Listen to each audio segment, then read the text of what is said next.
As MPs head into summer recess, key allies of the Prime Minister have launched Operation Save Starmer. So bad has been Keir's first year in office, and which climaxed last month when 127 of his own MPs rebelled and brought down his flagship welfare reforms. But come September, things are set to be worse. Immigration will be up, unemployment will be up, and he's set for yet another confrontation with his backbenchers over welfare changes to the two-child benefit cap. And that could just push left-wing Labour MPs like Diane Abbott to join Jeremy Corbyn's new party, Collective, if he gets it up and running. Now, I'm told the first step of Operation Save Starmer is to create a department for Downing Street. By the way, this isn't an original idea. Boris Johnson attempted this just before he was ousted from office. This shows Keir's desperation. The second step is to create a new communications post to boost Keir's media presence. Finally, a reshuffle to stamp his authority back on the party and reward loyalty. The truth is, no number of new staff, reshuffling of ministers, or new media strategy will solve his problems. They're way too big. Operation Save Starmer is a desperate act of a rudderless leader. As Parliament empties out for summer recess and MPs scatter to their constituencies or the beach, a quiet panic has begun to ripple through the corridors of Downing Street. While the country faces inflation pressures, stagnating growth, and crumbling public services, a small circle around the Prime Minister has reportedly launched what insiders are calling Operation Save Starmer, a desperate attempt to stabilize a government that appears to be hemorrhaging political credibility by the week. But here's the catch. The only people seriously interested in saving Keir Starmer at this point might be his opponents. Not because they admire him, but because he's become their greatest electoral asset. Starmer entered number 10 with the promise of restoring competence, decency, and direction after years of Tory chaos. Instead, what the British public has received is a parade of U-turns, bland technocracy, and a Prime Minister who seems more comfortable avoiding decisions than making them. After 4 years in office, Starmer is not leading a political movement. He's managing the decline of his own relevance. He's a spent force, one senior Labour MP admitted privately this week. People aren't inspired. They're exhausted. The only reason we're still standing is because the Tories imploded.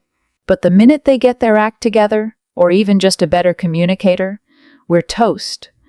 And therein lies the problem for Labour. Starmer may have squeaked into number 10 in 2024 on a wave of anti-conservative sentiment, but he has done little since then to build a foundation of trust or momentum. Approval ratings have flatlined. Policy proposals are often vague or non-existent. Major speeches are forgettable. Even his supposed allies look uncomfortable defending him in interviews. This is why Operation Save Starmer feels less like a strategic relaunch, equivalent of sticking a plaster on a sinking ship. The Prime Minister isn't just facing a branding issue, he's facing a crisis of purpose. He has no clear vision, no signature reform, and no personal mandate beyond not being the other guy. It's not hard to see why Starmer's leadership has taken. The fight out of Labour's base muddied the party's identity and neutered any bold challenge to the status quo. He talks about growth while shying away from investment. He invokes working-class roots while backpedaling on trade union support. He promises green jobs but dithers on climate action. It's a strategy that may avoid alienating swing voters, but it's also one that fails to inspire anyone. Meanwhile, the country is struggling under the weight of a leader who seems allergic to urgency. NET's wait times remain sky-high. Schools are grappling with teacher shortages. Local councils are grappling with teacher shortages. Local councils are going bankrupt. Renters and mortgage holders alike are buckling under financial pressure. And all the while, number 10 insists it's reviewing options, consulting stakeholders or monitoring developments. But the public isn't interested in more reviews. They want results and what they see. Instead is a Prime Minister who governs as if he's afraid of upsetting anyone, even if it means doing nothing at all. The truth is, Britain doesn't have 4 more years to waste. The challenges we face, economic inequality, climate breakdown, regional stagnation, a global tech arms race, leadership and decisive action. What we've got instead is a government stuck in neutral, led by a man who seems to have confused caution for wisdom and consensus for vision. News understands that a 4-star Britannia hotel in Canary Wharf has just been taken over in case of any need for an overflow hotel for migrants at Manston Processing Centre. Now, the cost per night of rooms at the Britannia Hotel in Canary Wharf ranges from between 80 quid and 200 quid. So no asylum seekers are currently residents at the Britannia Hotel, and the Home Office has denied that any migrants from the Bell Hotel in Epping, which is currently the subject of an anti-migrant hotel protest, have been moved into the Canary Wharf Hotel. Moments ago, the Home Office refused to comment on whether there will be any migrants housed there, but said there are none there currently. I'm going to just reveal something to you as well that I think is worth noting. So earlier on, one of my producers here called the Home Office to check in because we, like many other people, were seeing social media posts of people at this hotel, and the rumours were that it was going to be used as a migrant hotel. And they basically categorically denied it to her.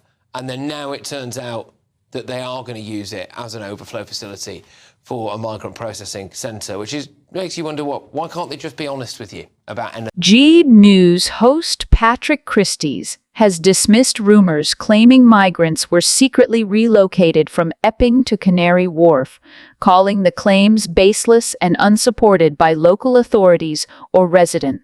"I've spoken to people in the area. There's no evidence this happened," Christie said, emphasizing that the narrative spreading online is misinformation. The rumor, which gained traction on social media, alleged that British families were being displaced to make room for asylum seekers in one of London's most exclusive districts. Local councillors and Epping Forest District Council officials also confirmed there is no such relocation effort. A Home Office spokesperson added that asylum placements are based on availability and cost, not prestige locations like Canary Wharf. Experts say the viral claim reflects broader public frustration over housing and migration, but warn that spreading false stories only fuels division. Christie's on-air clarification is being seen as a rare challenge to misinformation in right-wing media spaces. The bottom line, there's no evidence migrants are being moved from Epping to Canary Wharf. Just another social media myth with political consequences. Thanks for watching. Drop your thoughts in the comments below, smash that like button, and don't forget to subscribe. Join our Telegram for exclusive updates and uncensored discussions. Link in the description.